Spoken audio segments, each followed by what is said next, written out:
বাংলাদেশ পেয়েছি, সে আবু সাঈদ মুগ্ধ সহ সমস্ত শহীদের আত্মার মাগফিরাত কামনা করছি এবং সর্বশেষ শহীদ শরীফ ওসমান হানিফ রুহের মাগফিরাত কামনা করছি। প্রিয় উপস্থিতি, আগামী 12 তারিখ বাংলাদেশের দুটো নির্বাচন অনুষ্ঠিত হতে যাচ্ছে। একটি হচ্ছে গণভোট।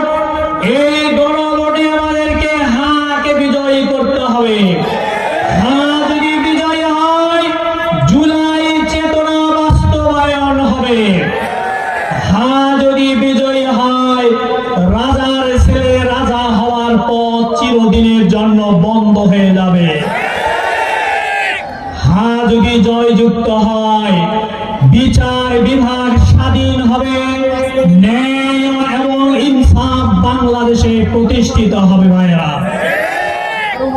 দ্বিতীয় যে নির্বাচন, এটি হলো জাতীয় সংসদ নির্বাচন। আমি সাপাহারবাসীকে বলতে চাই, আমি আপনাদের সন্তান, আমি আপনাদের ভাই, আমি আপনাদের বন্ধু, আমি আপনাদের প্রতিবেশী, আমি আপনাদের সন্তানের শিক্ষক। এখানে অনেকে আছে তাদের শিক্ষক। আমি আপনার ভাইয়ের শিক্ষক, আমি আপনার বোনের শিক্ষক। আমি শিক্ষকতার পেশায় সাপাহারে কাটিয়েছি 30টি বছর।